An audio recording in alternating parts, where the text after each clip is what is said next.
가정의 달로 우리가 지키고 있는데요. 특별히 이번 주 하나님께서 우리들에게 주신 말씀은 이 역대기입니다. 이 역대기는 나라를 잃고 바벨론 포로에서 돌아온 유다 백성들을 위해서 기록한 그런 말씀입니다. 그들에게 필요했던 것은 우리가 왜 망했는가라고 하는 회개보다는 어떤 마음 자세로 일어설 수 있는가, 정체성 확인이 담겨 있는 겁니다. 이런 배경이기에 열왕기와는 달리 이 다윗이 왕이 되자마자 군사력을 정비하거나 외교에 힘쓰는 대신 이 역대기에서는 가장 먼저 하나님의 궤를 찾는 장면에 집중하고 있는 거예요. 이 무너진 공동체를 재건하는 유일한 열쇠는 어떤 외형적인 복구가 아니라 잃어버린 하나님의 임재를 삶의 중심으로 모시는 이런 회복에 있음을 보여주는 거죠. 그래서 다윗은 단순히 궤를 옮기는 게 아니라 사울 시대를 지배했던 하나님께 묻지 않는 그 완고함을 넘어서 온 백성과 함께 다시 하나님께 묻는 시대를 여는 바로 그런 것을 보여주는 겁니다. 이렇게 하나님께서 다윗을 통해 여는 새 시대의 모습을 보면서 하나님이 세우시는 공동체는 어떤 공동체인지 우리가 함께 나누기를 원합니다. 제가 이제 우리 집에 올라가려고 아파트 엘리베이터 앞에 1층에 이제 제가 딱 서 있었어요. 근데 바로 뒤에 그 아이들 2명이랑 엄마가 이제 제 옆에 딱 섰습니다. 보니까 이제 유치원 정도쯤 되는 남자 아이들이었어요. 그런데 한 애가 딱 옆에 섰는데 유치원 가방을 들고 이렇게 막 흔들기 시작하는 겁니다. 그랬더니 엄마가 말을 딱 하지 않고 손가락으로 딱 이렇게 하면서 움직이지 마. 이렇게 딱 얘기하는 거예요. 그러니까 얘가 딱 멈추더니 가만히 있더라고요. 바로 그걸 딱 듣는 겁니다. 저도 가만히 있다가 저도 바로 서 있었어요. 놀라서.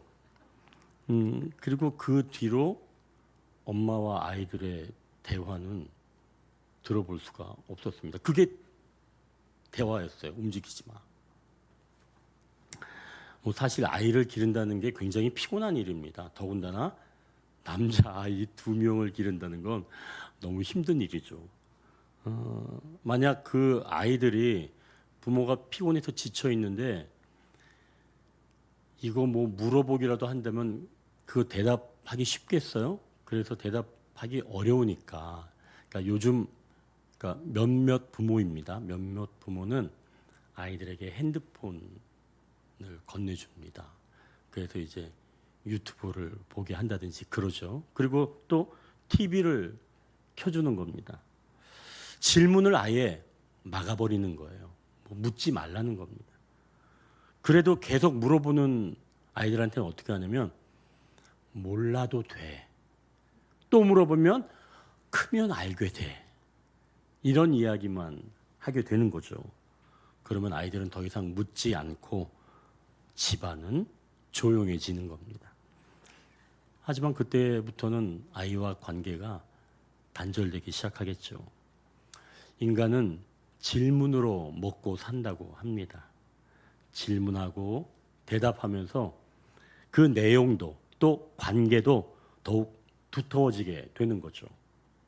오늘 본문도 이처럼 질문이 멈춰버린 시대에서 다시 묻는 시대를 여는 한 사람이 있습니다. 묻지 않던 시대에서 묻는 시대로 나아간다. 우리가 1절, 2절을 다시 한번 우리가 같이 읽겠습니다. 다윗이 천부장과 백부장 곧 모든 지휘관과 더불어 의논하고 다윗이 이스라엘의 온 회중에게 이르되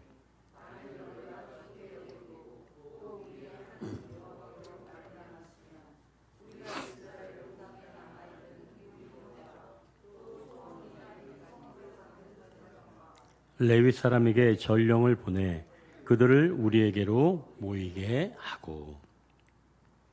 다윗이 나라를 세우고 먼저 한 일을 한번 보십시오.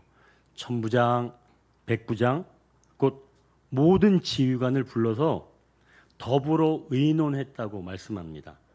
그러니까 지휘관들의 어떤 좋은 의견을 물어보고 나누고 계획했다는 거예요.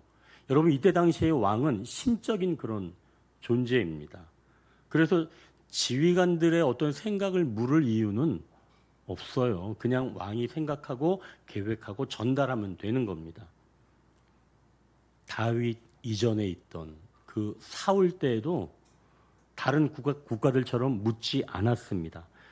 그러니까 지휘관들에게 의견을 묻게 된 거는 사실은 이때부터 이 다윗 때 묻기 시작을 한 거죠. 그런데 그뿐만이 아니에요. 보니까 함께 의논한 이 내용을 공유하기 위해서 온 백성과 종교인들을 다 모으자고 한 겁니다. 그러니까 다윗이 원하는 공동체는 모든 구성원들이 모여서 함께 의논한 내용을 나누자, 이런 거예요. 사실 공동체가 하나로만 묶이면 그걸로 되는 거 아닐까요? 누구나 그런 공동체를 아마 원할 겁니다. 그런데 다윗은 더불어 의논한 내용을 나누기 위해 공동체가 모이는 것, 그런데 그것뿐만이 아니라 또 다른 것을 말하고 있습니다. 이제 3절을 우리가 같이 한번 읽겠습니다. 우리가 우리 하나님의 궤를 우리에게로 옮겨오자. 사울 때에는 우리가 궤 앞에서 묻지 아니하였느니라 하매. 다윗은 사울의 때는 묻지 않았는데 이제 우리는 누구한테 묻고 살자는 거예요? 하나님께 묻고 살자는 겁니다. 그래서 다윗이 하나님의 궤를 예루살렘으로 옮겨오자 이렇게 지금 제안을 하는 거예요. 이유는 간단합니다. 하나님의 궤는 하나님의 임재의 상징이며 하나님이 그곳에 계신다는 믿음이 있었고, 다윗은 그러한 하나님께 묻고 구하는 삶을 이미 살아왔던 거예요. 다윗이 왕이 되기 전에 사울에게 쫓겨 다닐 때에도 그는 고통당하는 이웃을 돕기 위해 하나님께 물었던 바로 그런 사람입니다. 사무엘상 23장 2절에 이렇게 말씀합니다. 이에 다윗이 여호와께 묻자와 이르되 내가 가서 이 블레셋 사람들을 치리이까? 여호와께서 다윗에게 이르시되 가서 블레셋 사람들을 치고 그 일날을 구원하라 하시니. 오늘 본문에서 다윗이 이스라엘 백성들에게 함께 하나님께 묻자라고 제안할 수 있었던 이유는 갑자기 떠오르는 그런 생각이 아니라 그가 고난의 삶에서 하나님께 묻는 법을 이미 배워왔다는 겁니다. 다윗의 인생에서 물음은 곧 생존이었습니다. 어떻게 해야 할지 자기 생각으로는 도저히 살아갈 수 없다는 것을 다윗은 일찍부터 알았기 때문에, 그리고 하나님은 다윗이 물어볼 때 항상 말씀해 주시는 분이었기 때문에 다윗은 항상 하나님께 여쭤봤던 거예요. 반면 사울의 때 사울은 묻지 않았다고 얘기하는 겁니다. 그러니까 사울의 시대는 묻지 않는 시대예요. 그럼 여러분, 왜 사울은 묻지 않았을까요? 궁금하죠? 왜 사울은 묻지 않았을까? 저도 그게 되게 궁금했어요. 사울이 왕이 되었을 때 그때 블레셋과 전쟁이 일어났습니다. 근데 블레셋이 그때 굉장히 강했거든요. 그래서 이 사울과 다른 부하들이 막 위축되어 있었습니다. 그때 사울의 아들 요나단이 아버지 그리고 이 아군들 몰래 자기와 또 부하 한 명만 거느리고 그 블레셋 진영으로 들어간 거예요. 자, 이때 사울의 진영에서 블레셋 진영을 바라보니까 사람들이 이리저리 막 흩어지는 모습이 막 보이는 겁니다. 이때 사울이 제사장에게 야, 빨리 하나님의 궤를 가져와, 이렇게 이야기를 하는 거예요. 그래서 하나님의 궤를 가져와서 제사장이 이제 물으려고 하는 겁니다. 뭘 물어보냐면, 하나님, 지금 우리가 올라갈까요 말까요? 사울이 이제 그거를 물어보려고 했죠. 자, 그런데 그때 블레셋 진영을 더 보니까 소동이 더 점점 일어나게 되는 거예요. 그때 사울이 제사장에게 이렇게 말합니다. 내 손을 거두라. 제사장 손을 거두라. 그러니까 물어보는 거를 멈추라 이야기하는 거예요. 왜 물어보는 걸 멈추라고 했을까요? 사울이? 이것은 바로 자기가 그 전장에 빨리 달려가고자 했던 겁니다. 여러분, 이건 뭘 말하는 걸까요? 사울은 처음에는 하나님께 물으려고 했습니다. 그런데 블레셋 진영을 보니까 점점 소동이 일어나는 거예요. 우리한테 더 유리해지는 환경이네라고 사울이 딱 판단한 거죠. 만약 여기서 제사장이 하나님께 물어서 하나님의 응답을 선포해버리면 그때 이 전쟁은 누가 승리한 것이 되겠나요? 그때는 하나님이 승리한 게 되는 겁니다. 그러니까 하나님이 먼저 그걸 선언한 거니까 하나님의 응답 때문에 승리한 것이 되기 때문에 사울은 하나님께 묻는 것을 중지시키고 자기가 먼저 달려나가서 그 전쟁을 자기의 승리로 만들려고 했던 그런 마음이 있었던 건 아닐까요? 결국 사울은 그 승리의 영광을 하나님과 함께 나누고 싶지는 않았던 겁니다. 내가 유리하면 하나님은 필요 없고 내가 하는 겁니다. 그래서 이 사울은 제사장에게 하나님께 물으려고 하는 그 제사장 손을 거두라 라고 했던 거죠. 자, 사울이 이렇게 살았다면 그가 그 다음부터는 하나님께 묻고 살았을까요? 아니겠죠. 왜요? 내가 할 만하니까. 내가 할 만하면 사람은 안 묻습니다. 물어보겠어요? 내가 할 만한데? 자, 그런데 이제 시간이 흘렀습니다. 사무엘이 죽었어요. 사무엘이 죽으니까 잠깐 회개를 합니다. 그래서 있었던 그 무당들을 전부 다 내쫓아 버립니다. 근데 마침 그때 또 블레셋이 쳐들어온 거예요. 자, 이제 무당이 없으니까 물어볼 사람이 없어요. 사울은 왕으로서 무당을 다 쫓아내라 명령을 했기 때문에 왕으로서 이 무당을 찾을 수는 없었습니다. 그래서 변장을 하고 왕복을 벗고 변장을 하고 무당을 찾아갔습니다. 어떻게 하면 좋을까 물어보려고. 여러분, 이거 굉장히 비참한 내용입니다. 하나님은 이 이야기를 역대상 10장 13절 14절에 이렇게 말씀하세요. 한번 들어보십시오. 사울이 죽은 것은 여호와께 범죄하였기 때문이라. 그가 여호와의 말씀을 지키지 아니하고 또 신접한 자에게 가르치기를 청하고 여호와께 묻지 아니하였으므로 여호와께서 그를 죽이시고 그 나라를 이새의 아들 다윗에게 넘겨 주셨더라.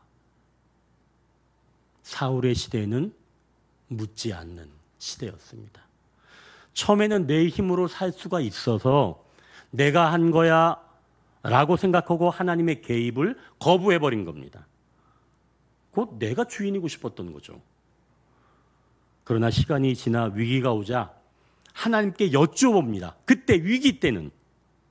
하지만 고난 때 하나님의 기다리는 법을 배우지 못하였기 때문에 하나님께 여쭙기는 했지만 기다리지 못하고 하나님께서 말씀하시지 않으셨기 때문에 결국 하나님을 기다리지 못하고 자기가 쫓아내었던 무당을 다시 찾아가서 내 인생을 맡기게 되는 겁니다.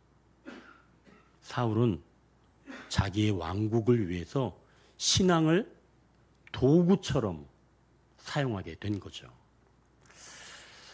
제가 이제 얼마 전에 알던 그 성도가 사진을 이렇게 올렸더라고요. 그래서 제가 그 사진을 이렇게 딱 눌러서 보다가 너무 깜짝 놀랐어요. 이 계단마다 불상이 하나씩 톡지덕지 다 있는 거예요. 한 사람 반만한 정도의 크기로 계단이 쫙 있는데 그 불상이 수십 개가 딱 이렇게 있어요. 근데 그 앞에서 성도가 고개를 숙이고 있는 겁니다. 그 사진을 찍어서 올려놨어요.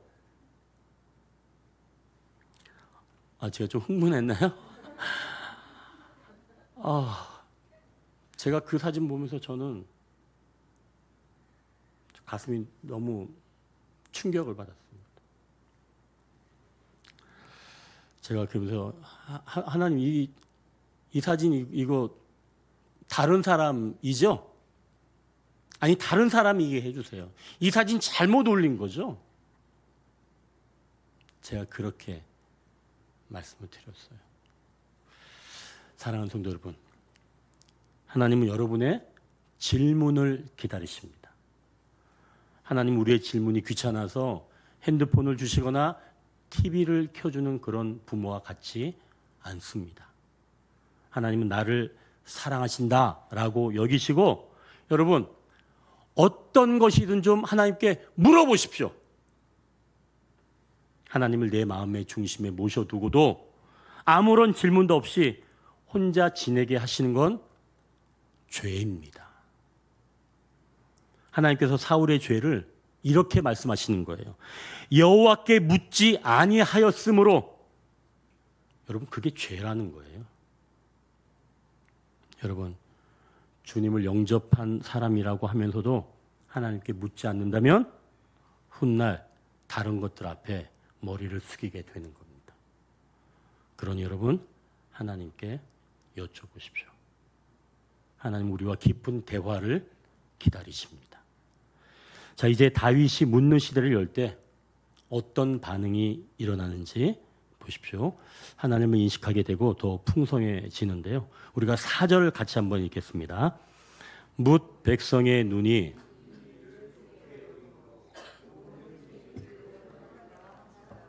아멘.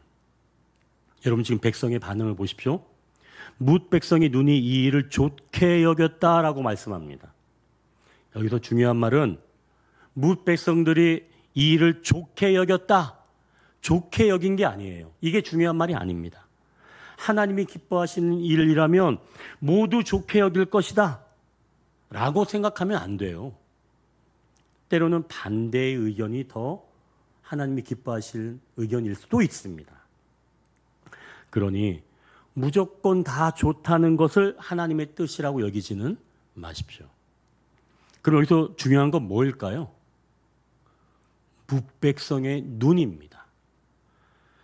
그 뭇백성의 눈이 이 일을 좋게 여김으로 하는 그것에 있어요. 즉 뭇백성이 비로소 하나님의 궤를 두기 또 바라보기 시작했다는 거예요.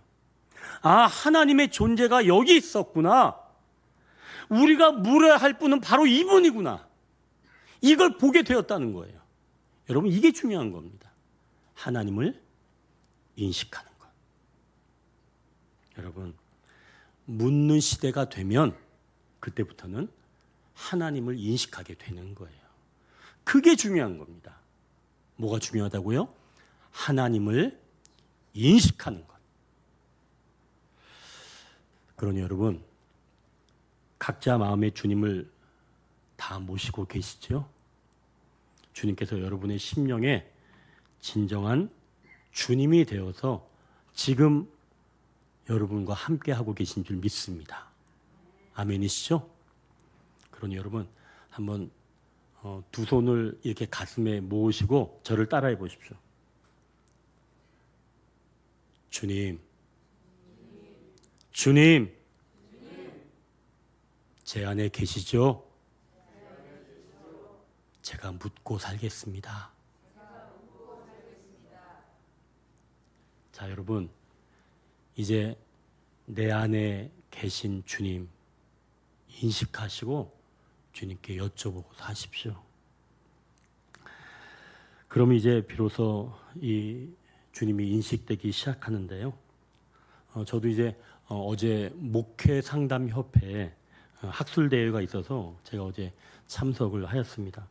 이 목회 상담가로서 AI 시대에 바람직한 상담가는 어떤 모습인가 제가 들어볼 생각으로 어제 바쁘지만 좀 참석을 하게 되었습니다. 먼저 AI는 상담 사례를 결함이 없이 완벽하게 분석하려고 합니다. 얼마나 촘촘하게 이 분석을 해내는지 이제 상담사의 분석이 필요할까? 라고 생각할 정도예요. 그러니까 그 AI는 그 상담 내용을 딱 한번 올려놓으면 수많은 기법을 통해서 그 사람 내담자의 그 상태를 읽어내는 거예요. 제가 이제 그걸 알고도 있었지만 어제 발표한 사람들, 전문가들 이야기 보면 이야, 진짜 정말 상담가들이 분석하는 일이 정말 이제 필요할까? 하는 그런 마음까지 제가 들었던 거예요. 근데 여러분, 어제 그 설교하시는 그 목사님이 계셨어요. 목회상담협회 회장님이신데 그분이 설교 중에 이렇게 이야기를 하더라고요. 우리 목회 상담사의 소명은 완전히 치유받고 완벽해서가 아니라 여전히 취약하고 상처 입은 존재임에도 서로의 곁을 지키는 것. 바로 주님께서 우리를 목회 상담사로 부르신 이유는 우리가 완벽해서가 아니라 주님 대신 함께 아파할 수 있는 사람이기 때문에 라고 하는 말에 이 많은 사람이 눈물을 훔치는 걸 제가 보았습니다. AI 시대에 어떤 목회 상담가가 되면 좋겠습니까? 제가 궁금했는데 그 자리에서 주님을 더욱 인식하게 된 것이죠. 이제 우리도 삶의 자리에서 하나님께 내 삶을 여쭤보십시오. 제가 어떻게 살아가기를 원하십니까? 제가 맡은 역할에서 어떻게 해내기를 원하시나요? 우리가 묻는 그 자리에서 비로소 하나님이 인식되는 겁니다. 여러분, 그러니 꼭 주님께 여쭤보십시오. 그리고 주님을 기다리십시오. 여러분의 그 음성을 듣고 싶어 하시는 그 주님께서 분명히 여러분에게 말씀해 주시는 줄 믿습니다. 그 주님의 말씀은 우리가 생각하는 것보다 더 놀라운 이야기들을 들려주세요. 내 영혼이 이제껏 맛보지 못한 그 뜨거운 감동과 내가 살아있음을 맛보게 하십니다. 그뿐만이 아니에요. 이제 한번 5절을 같이 한번 읽겠습니다. 이에 다윗이 애굽의 시올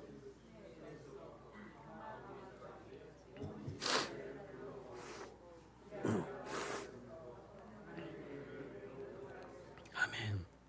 지금 다윗이 하나님의 궤를 운송할 사람들을 모으는 그런 장면이에요. 애굽의 시올 시내에서부터 하맛 어기까지 온 이스라엘 사람을 불렀다라고 이야기를 하는 겁니다. 사실 이런 표현은 단에서부터 부엘세바까지라고 하는 표현과 같은 내용이에요. 그러니까 보통 우리가 온 이스라엘을 이야기할 때 단에서부터 부엘세바, 북쪽에서는 단, 남쪽에서는 부엘세바 이렇게 이야기를 합니다. 그게 일반적이에요. 그러니까 우리나라를 보면 뭐 파주부터 제주까지 뭐 이렇게 되는 게 뭐 일반적이겠죠. 자, 그런데 지금 5절에서는 더 확장된 지형을 지금 이야기를 하는 겁니다. 남쪽으로는 애굽의 시올 시내, 그리고 북쪽으로는 하맛 어기까지라고 말하는 거죠. 애굽의 시올은 부엘세바부터 훨씬 더 남쪽으로 내려가 있는 애굽의 나일강을 이야기하는 겁니다. 또 북쪽의 이 하맛은 원래 얘기했던 그 단보다 한참 더 북쪽 올라가 있는 바로 그 지역을 이야기하는 겁니다. 그러니까 한마디로 이야기한다면 그 지역이 더 풍성해지고 넓어진 걸 지금 이야기하는 거예요. 조금 전에 말씀드린 것처럼 하나님을 인식하게 되면 그때부터는 더 넓은 지역을 바라볼 수 있는 영적인 안목이 생긴다는 걸 말하는 거예요.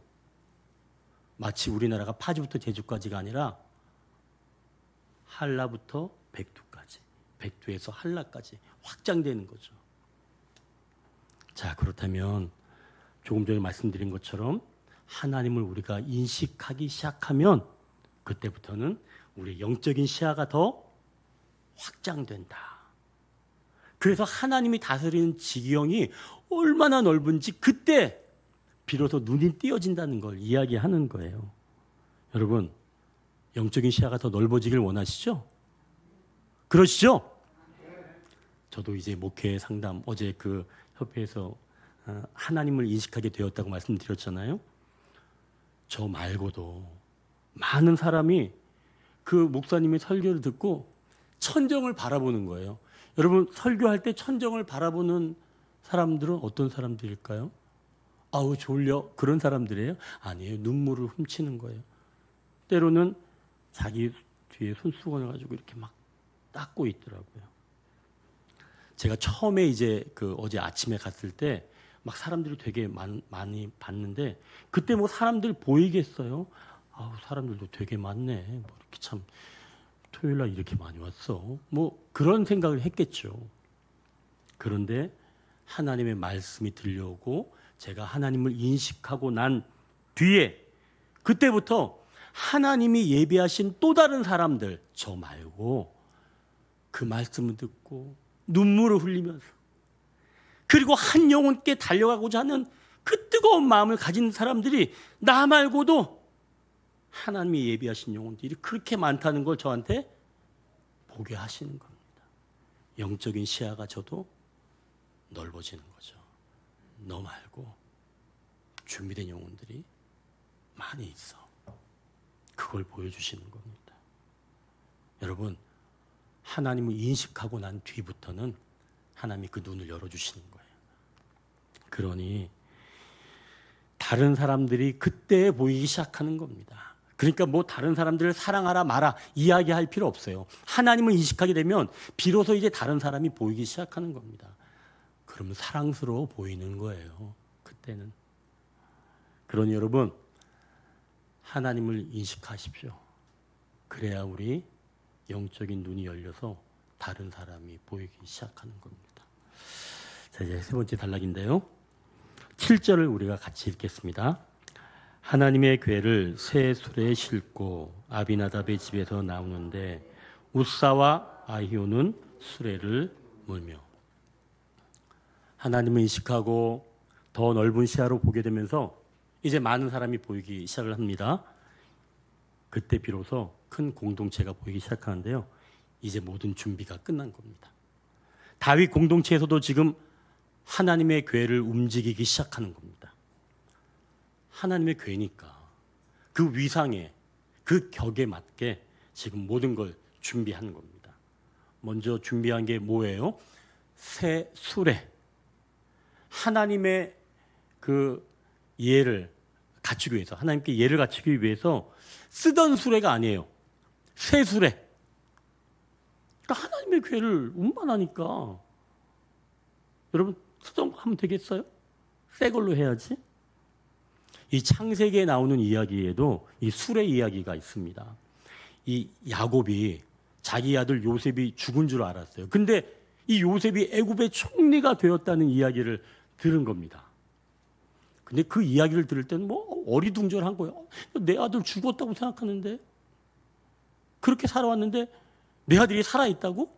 근데 그때 요셉이 보낸 그 수레를 보고 그때 정신이 번쩍 든 거예요. 야곱이. 그러니까 수레를 보면 정신이 번쩍 든 거죠.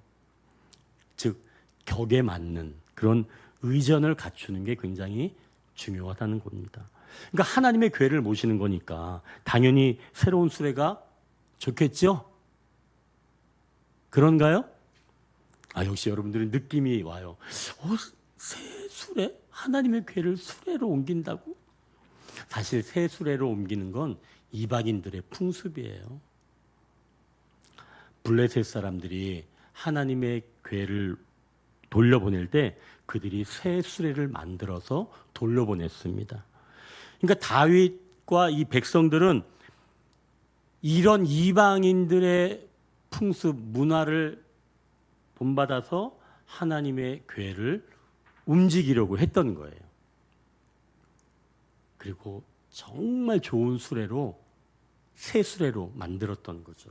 하지만 율법에서는 하나님의 교회는 분명히 이 레위인이 어깨에 메어야 한다고 말씀합니다. 하지만 다윗과 온 백성들은 그걸 간과한 거죠. 좀 지나치게, 좀 가볍게 읽어버린 겁니다. 또 7절에 보니까 하나님의 궤를 새 수레에 싣고 누가 수레를 몰았는지, 여러분 거기 두 사람이 나오죠. 한 사람은 웃사, 그리고 또 한 사람은 아히오라고 하는 사람이죠. 웃사라고 하는 사람의 이름, 이 뜻은 강함이라고 하는 뜻입니다. 그리고 아히오는 형제 또는 두터운 우정이라고 하는 그런 뜻이에요. 그러니까 하나님의 궤를 옮기는 그러한 것을 인간이 대표하는 게 누구였냐면 바로 강한 자, 웃사라는 겁니다. 그러니까 하나님과 함께 동행할 때는 새수레, 첨단 기술, 그리고 멋진 퍼포먼스, 많은 부, 그리고 강한 자가 옆에 붙어 있는 겁니다. 그리고 이스라엘 백성들이 생각하기를 이런 상태가 곧 하나님과 우정이 두터운 것이라고 봤던 거죠. 자, 그렇다면 하나님이 세우시는 공동체는 새 수레가 준비된, 그리고 대단한 기술, 그리고 조금 전에 얘기했던 그런 화려한 퍼포먼스, 막대한 자본, 그런 것들이 들어간 상태에서 강한 사람이 대표가 되어 하나님과 동행하는 것, 그게 하나님이 세우시는 공동체일까요? 오늘 본문은 여기 딱 7절까지만입니다. 하나님이 저에게 감동 주신 것은 딱 7절까지만이었어요. 기도하면서 받은 본문이에요. 제가 곰곰이 생각해 봤죠. 하나님 왜 8절을 보라고 하지 않으셨을까? 왜 7절까지만 주셨을까? 여러분 이제 한번 8절 한번 보십시오. 8절 한번 같이 한번 읽어볼까요? 다윗과 이스라엘 온 무리는 하나님 앞에서 힘을 다하여 뛰놀며 노래하며 수금과 비파와 소고와 제금과 나팔로 연주하니라. 8절에서는 지금 하나님의 궤가 아비나답의 집에 나오자 다윗과 온 이스라엘이 열광하는 장면이에요. 그러니까 8절로 넘어와서는 찬양과 함성 소리가 들리면서 7절에 있던 이 새 수레라는 치명적인 죄가 가려지는 겁니다. 이때는 죄고 뭐고 생각하는 게 없어요. 그래서 하나님께서 오늘 우리에게 7절까지만 보게 하신 이유는 이 외형적인 성공, 뜨거운 축제 분위기에 취해서 우리 밑바닥에 깔린 이 새 수레를 놓치지 말라라고 하는 뜻입니다. 여러분, 외형의 화려함에 취해서 여러분, 우리의 죄를 놓치면 안 됩니다. 성공했다고? 여러분, 그러면 죄가 없는 것 같아요? 그래서 우리에게 지금 8절을 주시지 않은 겁니다. 괜히 그렇게 하면 우리의 죄를 가리는 것처럼 여길 수 있으니까 말이죠. 하나님께서 세우시는 공동체는 강한 것으로 함께 동행하는 것이 아닙니다. 강한 것은 오히려 하나님과 동행에 방해되는 거예요. 9절, 10절을 한번 보십시오. 같이 한번 읽어보겠습니다. 기돈의 타작 마당에 이르러서는 소들이 뛰므로 웃사가 손을 펴서 궤를 붙들었더니 웃사가 손을 펴서 궤를 붙듦으로 말미암아 여호와께서 진노하사 치심에 그가 거기 하나님 앞에서 죽으니라.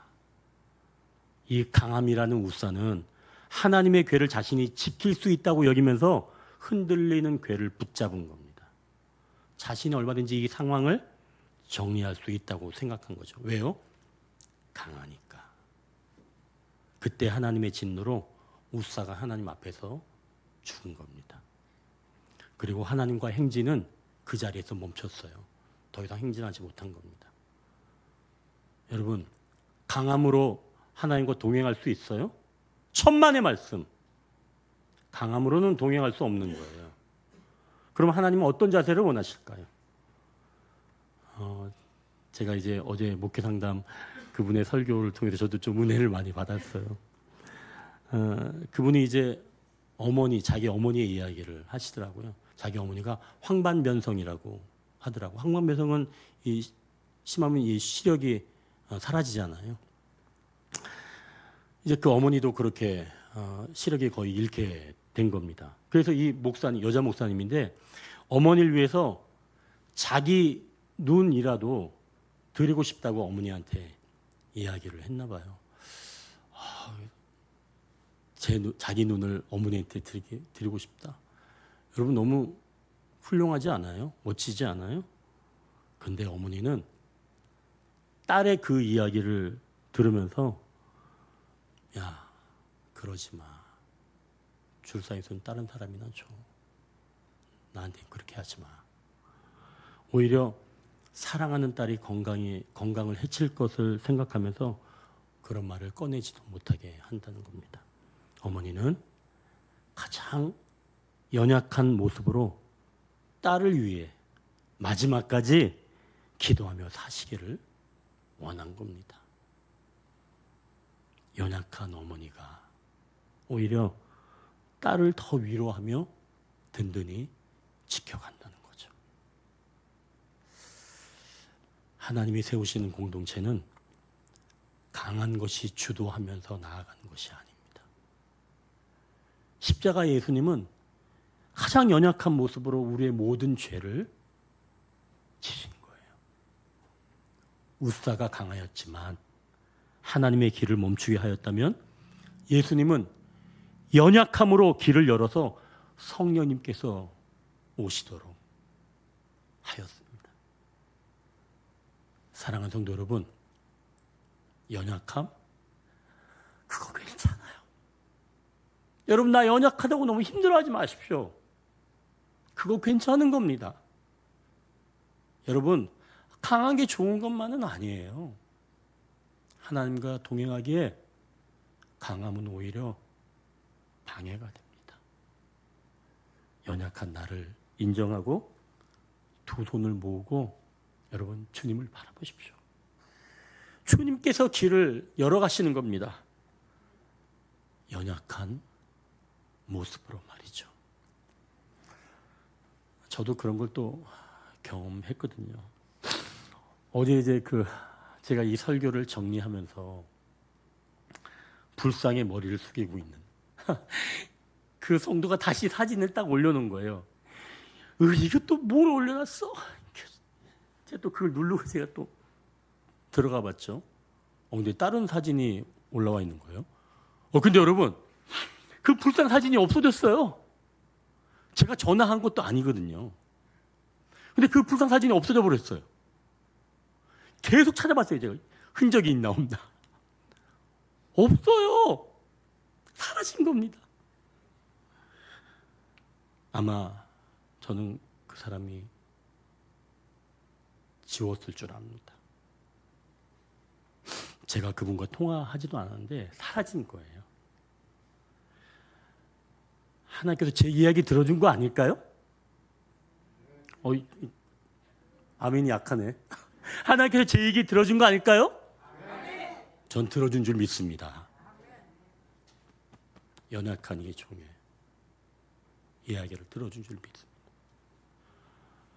그래서 하나님께 묻지 않으면 다른 것에 머리를 숙인다. 라고 하는 제 이야기를 하나님께서 들어주시고 그분의 마음에 주님이 직접 너 이거 치워라. 아마 그렇게 들려주셨을 겁니다. 사랑하는 성도 여러분, 우리를 너무나 사랑하시는 하나님께 더 많은 것을 묻고 기다리십시오. 그럴 때 하나님을 인식하게 되고 비로소 더 풍성한 것을 보게 됩니다. 하나님께서 우리를 통해 세우시는 공동체는 강한 것이 주도하는 것이 아니라 연약하신 주님이 온전하게 하신 것처럼 연약함으로 온전하게 하시는 사랑의 공동체인 것을 기억하십시오. 우리 가정을 위해 또 교회 공동체를 위해 더 많이 묻고 기다리실 때 하나님을 인식하게 되며 풍성하신 하나님을 알게 됩니다. 하나님은 가장 연약한 몸으로 우리 언약의 공동체를 이루어 가십니다. 기도하겠습니다.